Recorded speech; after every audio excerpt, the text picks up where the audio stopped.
Hi, everyone. Welcome to Getting to the Heart of the Matter, another podcast. I'm back. Carmel Sullivan here, Heart to Heart Medium. So as you know, I've run into people who I find that are very interesting, who've had definitely challenges in their life. And I found somebody recently, and I asked her to be on my podcast. So Michelle Gardner is with us today. She is a beautiful soul. And with that, she has quite a story about her upbringing. And she is finishing up her book on it. And I think she has a way to explain living in a situation that was tough and how she maneuvered out of it. I'm going to let her talk about it. So at this point, I'm going to hand the mic over to Michelle and let her tell her story. Hi, yeah, like Carm said, I'm Michelle Gardner. Thank you, You're Carm, welcome. for bringing me on and such a warm introduction. Like Carm said, I had a little bit of an unusual upbringing. I started out life probably like most people, child of middle-class parents, conservative Christian family, but, fairly mainstream, fairly typical. But then in my early childhood and throughout the rest of my childhood, my parents took an interesting turn that led us to a very extreme version of an Amish Mennonite commune. Wow. How old were you when that happened? So the journey started when I was about 8, and there was kind of some skipping through some different iterations of religious groups. We were with a Hutterite community and a Bruderhof colony, which are not communities most people are familiar with. I'm not. And most people are not familiar with them at all. They're essentially, more people are familiar with Mennonites. So they have some connections to that type of church, but they live in very strict communal settings, all property, everything you own, you were assigned your clothing, Wow. Even the children? Even the children. So we went through a couple of those communities and then ended up in finally that kind of Amish Mennonite. It was a hybrid. It was an experiment community who was, totally off the grid. We weren't assigned clothing there, but you were assigned your house. You were told where to live. What state was this? Do you mind me asking? Yeah. So this was in Tennessee. So it's in Tennessee? Tennessee. Yeah. Oh my gosh. Most people think Idaho. Idaho, somewhere extreme. Or if you know Amish or Mennonites, you're thinking Utah. Pennsylvania. Yeah. And we lived Pennsylvania briefly. But so this was in rural Tennessee. Wow. And so I was 11 years old when we finally moved there. How long were you living there for? And I was in that specific community until I was 16. Okay. Tell us what it was like. Tell us what it was like growing up and just how it affected you too. I mean, I can't even imagine. Yeah. So it's, for people, I think a lot of people are somewhat familiar with the Amish, but maybe a very Hollywood version. This wasn't that Hollywood version. A lot of people have this idealistic notion of prairie bonnets and back to the simple way of living. Yeah. And, wouldn't it be so great if we all just were more back to earth like that? And I still receive those comments when I tell my story. Wow. What was it really like? But it was really first of all, no electricity, very minimal, running water. Wow. Yeah. No bathrooms in the house? No bathrooms in the house. Some people would have a bathtub and you would have to boil water and carry it down. It wasn't a plumbed bathroom. Very, very back to earth in that way. But that, probably maybe is what people would notice first. Mm-hmm. But what was really, I think, the strongest thing about it was far more the emotional space that you were in. So they held very strictly to religious beliefs of women being very subservient, children, of course, subservient. Women really had no voice whatsoever. Whether it was about where they lived, how many children they had, their role in the home was to reproduce and cook and can and wow. Very, very back to an era that I think we're all proud we've come away from. Thank you, God. Wow. When I talk to people, I guess I find a lot of times you don't really think about what that means. You don't get to get up and think, maybe I would love to just even have a little side job, or maybe I would like to go shopping today. Maybe I want to go get a latte. That kind of thing is not available to you. None whatsoever. Would you say there was no freedoms for the women and the children in that community? Very few. For what most of us would consider freedoms, no. Okay. Very little voice at all. And it was really held together by fear. And I think that was, probably the darkest part. It wasn't that there was a lot of physical abuse against children. There wasn't physical abuse against grown adults. When you say physical abuse with children, were you talking like spankings, whippings, sticks? All of the above. Wow. The whole concept there is based on, beat a child for they will not die. Your job is to beat your child into submission. And they would preach spanking infants starting at 6 months old. Like you would be interrupted in church services by women spanking their 6 months old who couldn't sit still for the 3-hour service. Whoa. Yeah. Whoa. That breaks, it breaks my soul to hear. And I'm sure that's what they were doing, is to break the soul of the child. That's exactly why. The goal is so that any mistake a child makes, and most of these mistakes being childish expressions, a child. They're just children. They're beautiful, and right, and they can't be themselves. And yeah. What age were you when you were brought into that community? So I was 11 then. I had younger siblings, so I was a victim of that. It was harder for me for my younger siblings. I had a brother who was born there, so he was immediately brought up in that, where a child gets fidgety after 30 minutes in an unair conditioned church house, and they're spanked for that. They tip their plate off of the table accidentally. You're spanked for that. Everything was punishment, physical punishment, all the way up until the late teen years.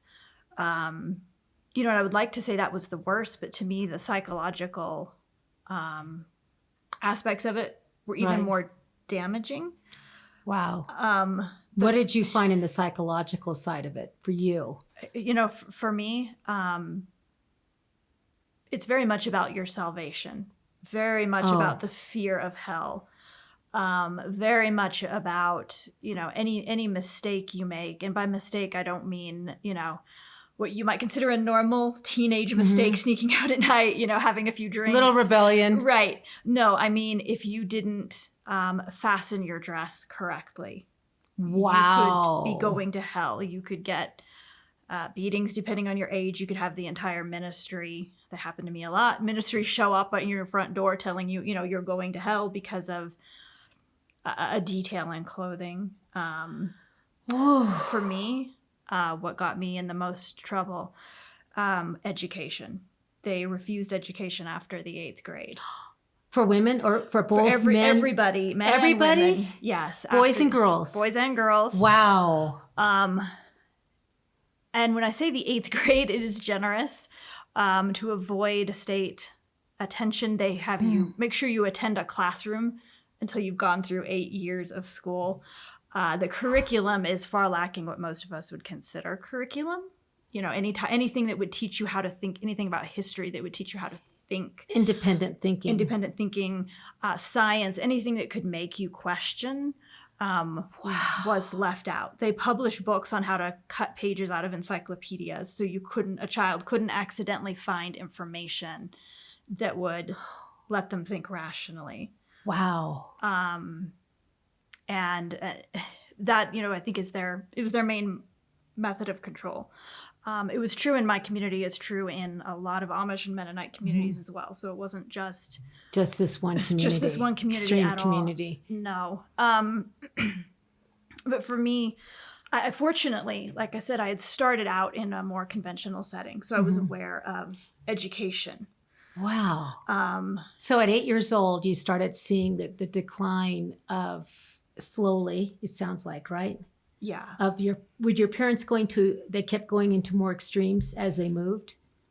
More or less, there was some ebb and flow, but generally speaking, yeah, it became more extreme. Was your dad a holder of a power in the community, just out of curiosity? So actually, no. And that segues into, I'll circle back to some more interesting parts of the story. My dad's journey, and I don't like to speak for anybody's journey but my own, but it became very apparent to people around us that he was there for perhaps his own ego. Okay. Even within the community, he was not necessarily respected, but he was allowed to still behave in ways even more extreme than that, ways that the community leaders wouldn't have even approved of. But because he was the head of the household, aside from, killing his own family, you pretty much have that authority. You could from do God. whatever you want as long as you didn't, Right. take a life. Right, pretty much. Men were next to God. Women didn't really. How was your mother in all this? What was her role in this? So my mother is somebody I still try They're to both figure living, out. right? They're both living. Okay. Yeah. She, in some ways, she pushed back, but she never would stand between us and the decisions he was making. Right. Did she felt powerless, more or less, you think? That is my guess. And I have to wonder because she had a very supportive family and she could have left at any point. Again, I don't really want to speak for someone. Well, I get that. Journey, but she did not. The hard part for me was that I felt that she was aware of that a lot of things should not be happening, that these things were inappropriate. She had, I think a lot of similar questions as my dad that perhaps led them on that spiritual journey. Wow. But there was a lot of things, and education was a great example. And thanks to her, she did try to cram as much in those 8 years as she could. as So she was trying to help you on that. She tried to help, but she didn't stand. When it hit that wall that you're 8th grade, you graduated, you're done. You're done. She didn't try to fight for you to get more No. high school education. High school education. What about the beatings too? I mean, was she part of that also? And I don't. I'm just asking. I just think it's, by all I means. couldn't imagine. She expressed. I remember her expressing discomfort, but I remember her going back to that space where my job is to submit. And I remember hearing the phrase more than once: "A woman's salvation is determined by her submission to her husband." And I don't think I would have done good in this community. You can ask my husband or my man that. and so once I think she, again, I don't fully want to speak for her, but I think once she herself was immersed in that fear and that belief, when you're in that space where you truly, truly believe that there is, a devil in a lake of fire who wants to burn you forever if you make the tiniest mistake. And you truly believe that, and you truly believe that your only way to that is through the authority of these men in this insular community or whatever it may be. Their permission. You will, it was easy for me, easy for other people to make decisions based on that. Decisions you wouldn't make from a clear head or a clear heart. I have to say, I had no idea the depth of this, since I have not really talked to you besides, what you had just kind of told me, just the parameters of it. I'm so shocked, first off, because you're such a warm, normal person. And I'm like, how did you go through this whole thing and come out the other side and be okay?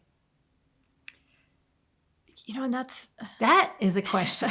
Am I okay? I think, I will tell you from the exterior of what I've seen, and I'm pretty good read of people because of my intuition and my gifts, but I feel like you have this beautiful soul, and I can feel that you're a giving person. And I also feel that I don't think you would have, first off, I don't think you would have come out the other side without your strength. Yeah. And that's, first of all, I'll say it's a journey. So to anybody who is coming out of some background like that, realizing it's a journey, I think it was harder for me until I realized it wasn't going to happen overnight. I wasn't going to figure it out overnight. Mm-hmm. Like I mentioned, education. That was something, for a time, that community did break my will, my soul. I fell in line. Like, You did. So what age was pressure. that? What age? It was around 13 or 14. Were you rebellious before then? Very. And I actually tried to escape. I wrote a letter to my grandparents. Your mother's side? It would have been my father's side, actually, because my dad was very threatened by his parents. He believed that if they found out, any of the way he was raising his family, that they would come and involve themselves. And I wrote a letter to them, and I just explained at a very high level the physical abuse and that I wanted to go to school. Wow. And breaks my heart. You're breaking my heart. But because of this church being the way it was, they had one external mailbox that was monitored, and I thought I snuck it in and somebody caught it before the mail carrier got it. I was told that I was worse than Judas Iscariot. Wow. That I was the ultimate traitor to the community. Wow. Did you get beat for that? Trying to escape. Actually, it was at that age where they started to quit doing that. What they told me is I was just so evil that I couldn't have contact with anybody but my parents.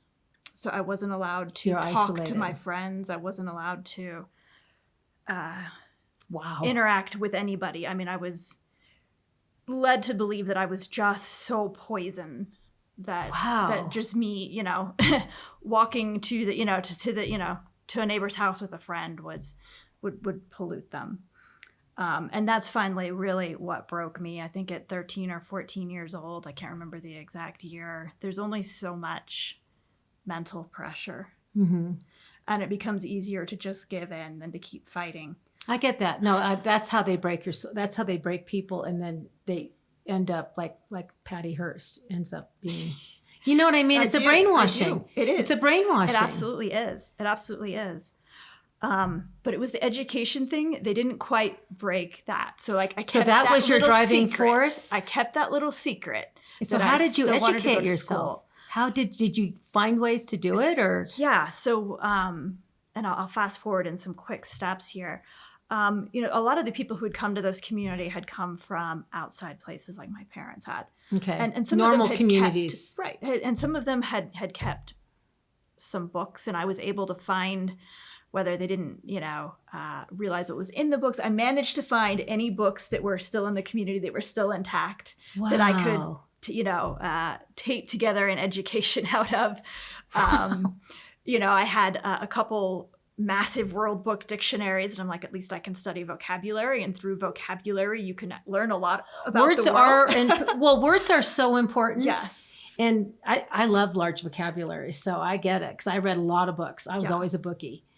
And I'm kind of like dumbfounded at what to say to you because it's so hard to understand, but yet my heart hurts so bad how people could think this way.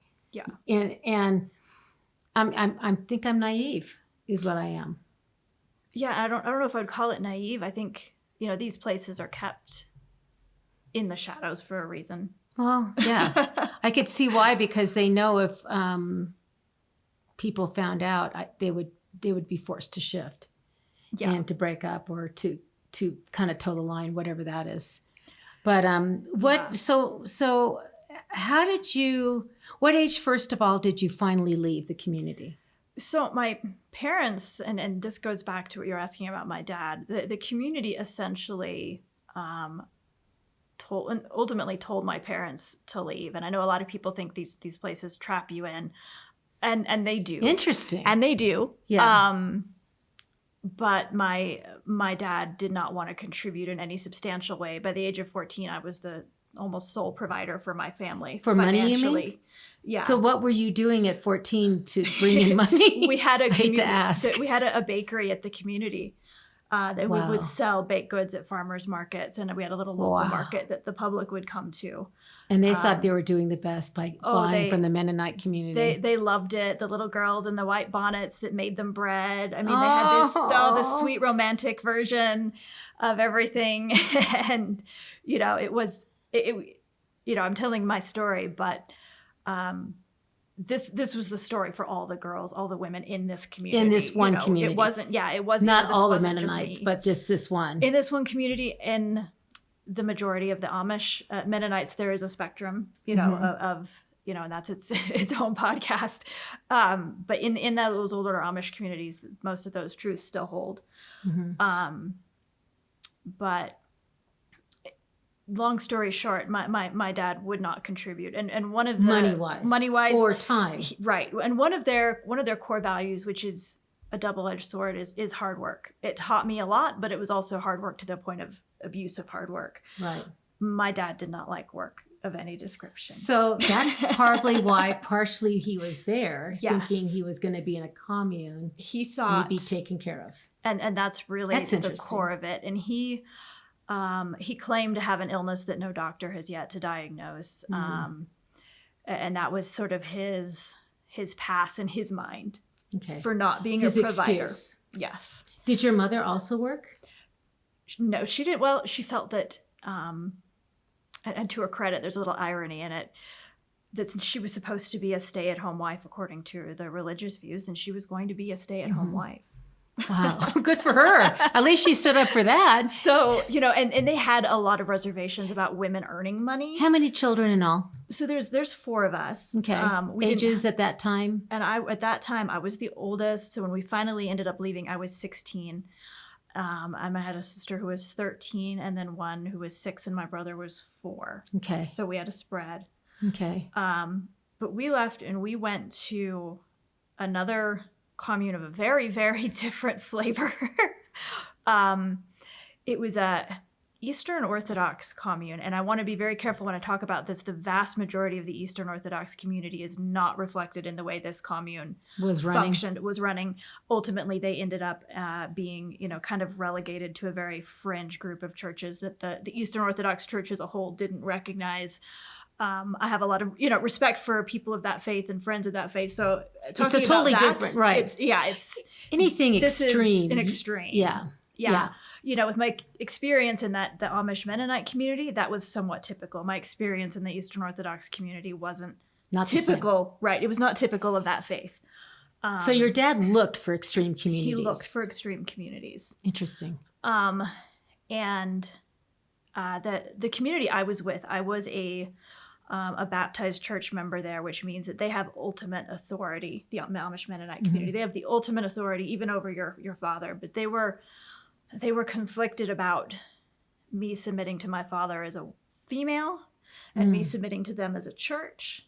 And so they sent me with them when my parents left, thinking so that you had to go. I had to go with them. Thank God. But they were going to come and collect me in about 6 weeks. They're like, our compromise. Well, why? They felt that at least they would be paying homage to me, respecting my father if I went and helped them set up in their new place, and then they were going to collect me back to the community. How did you feel about that? I was incredibly unhappy. Both. At this point, I was so immersed in that Amish and Mennonite life that I did not understand how to visualize other life. And like I'll say, I did have that little grain of education. I was still squirreling away the little ideas I could have. Wow. But a concept of secular life, I didn't even know how one would live that. I mean, for example, this new commune we went to, they did have very bare amenities, but they did have electricity. I had to read the washing machine to even know how to, do a load of laundry. I had no idea. So this was modern age for you. For me. And when you got there, were you wanting to go back to the Mennonites? I did, because I was so emotionally, tied. Entrenched in that. And I didn't understand, and we were taught that, if Eastern Orthodoxy, they're not Catholics, but to a lot of people, there's similarities. They're very similar creatures. I understand Eastern Orthodox. Yeah, but for the Amish and Mennonites, that was the ultimate blasphemy of religions. It was idolatry all the way through.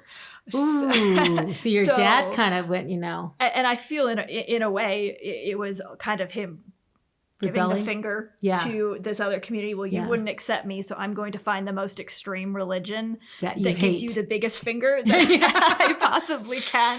So I thought I was being thrown into a den of demons.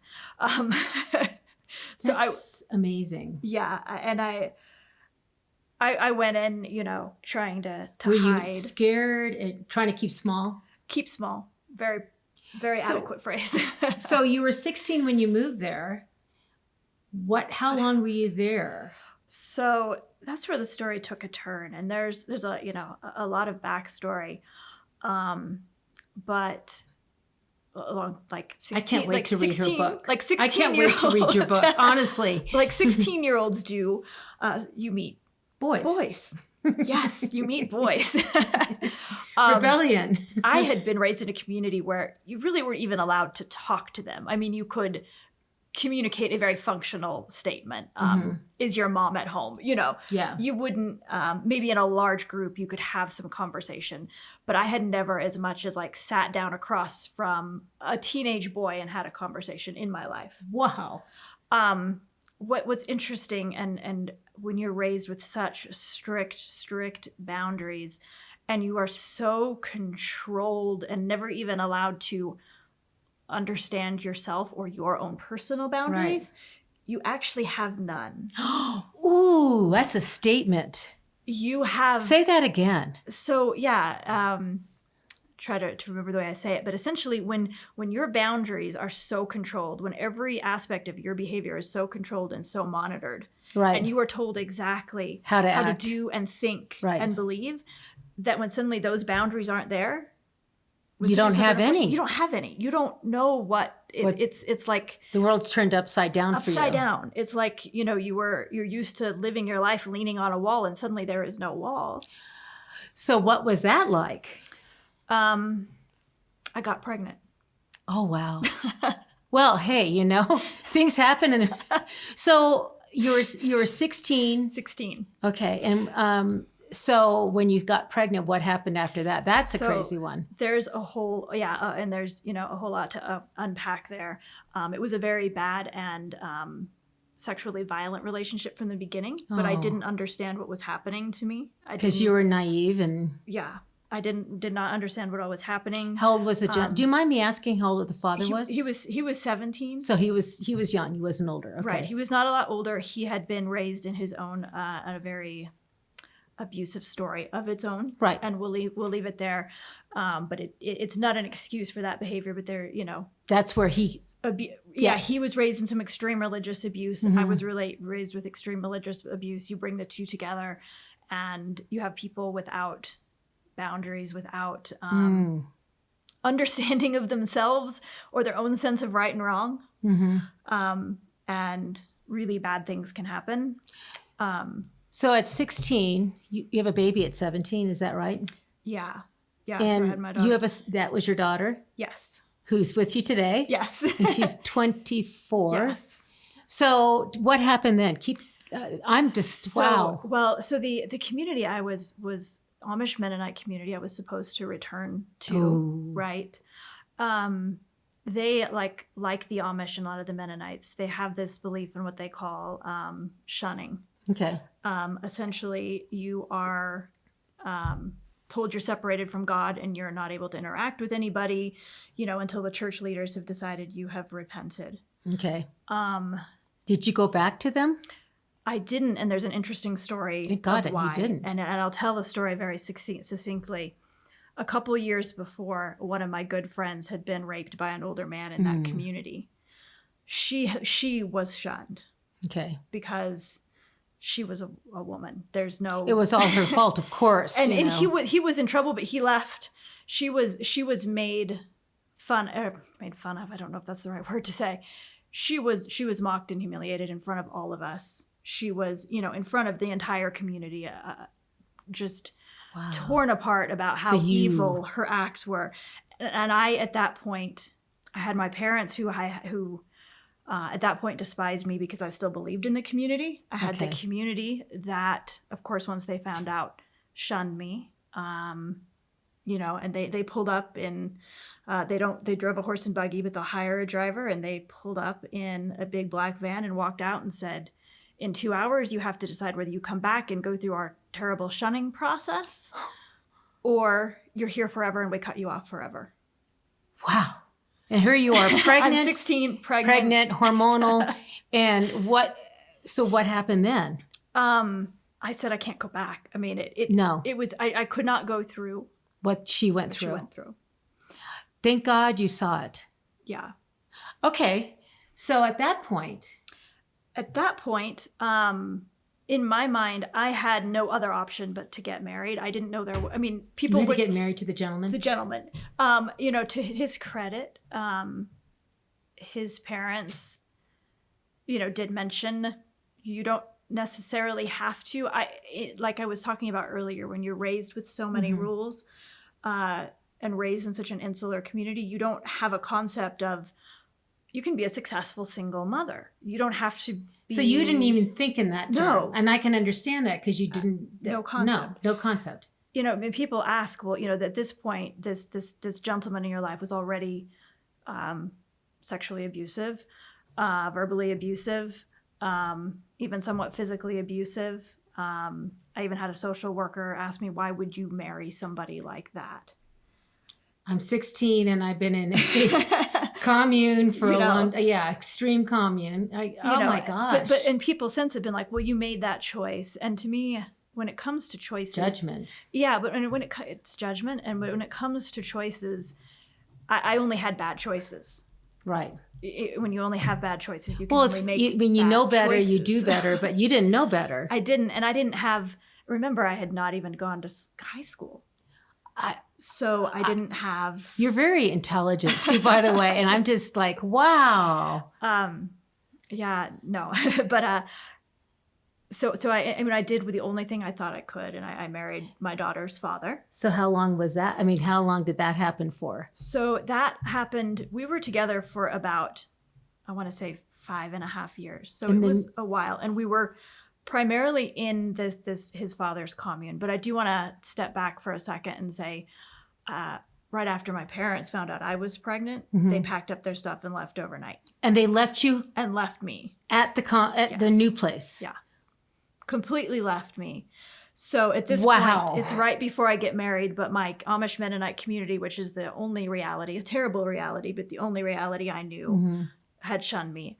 And my family had left overnight. So I really didn't feel like I had any other possibilities. I didn't have... You win. I will tell you, I mean, my mouth is open. Wow, my heart goes for you. But yet at the same time, you are a survivor of this in amazing ways. It was a hard time. And I tell my story because I know... I personally know other people who from these communities have gone through very similar things. And I know people in completely different walks of life are going through it. And I remember in that place feeling like my world, my reality was so tiny. At that point, my reality was this person who I thought I was in love with, who was abusing me, who was also a teenager. A couple of very controlling parents on this little commune that they were trying to run. So your in-laws were also controlling? Very, very much so. Very different ilk from the Amish and Mennonite community.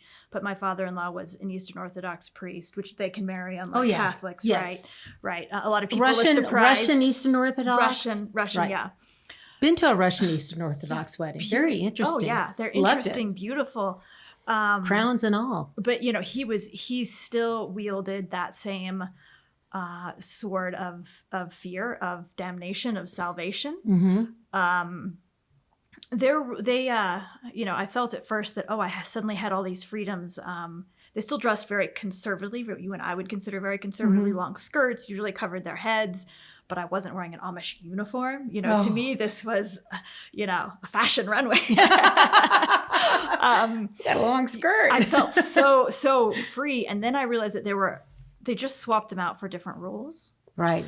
And in their case, the rules were, they had a lot of rules around eating restrictions. And again, like I've said, that they took these rules to extremes that the rest of that faith does not.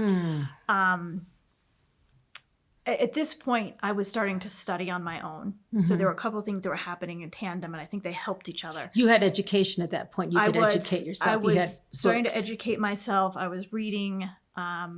Around that phase, I had studied and gotten my GED. Wow. On your own? On my own.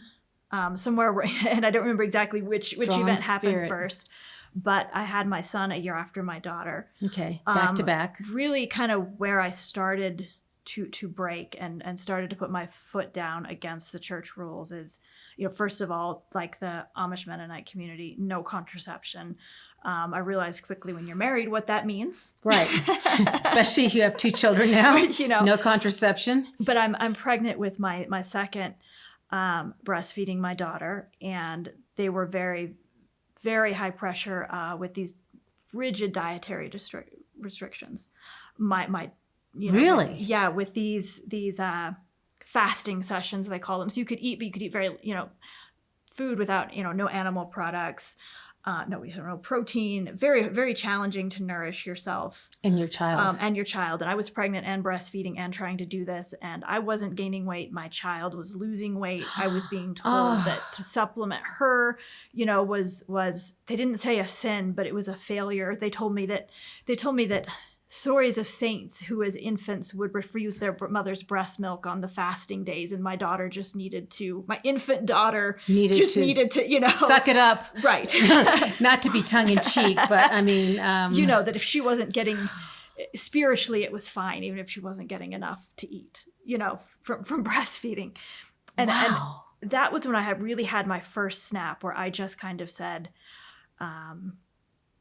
bleep this. Yeah, I don't blame you. And you drew a line because of you knowing. Yeah, and I think in time, I would have gotten out of it, but I think seeing the impact on my children shifted you.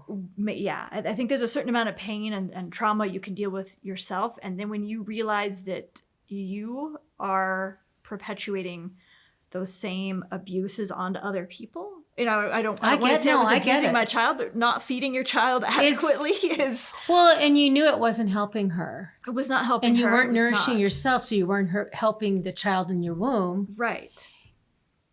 I'm just amazed because your strength. I mean, a lot of women would have just put up with it in that community. They would have. And I don't know what...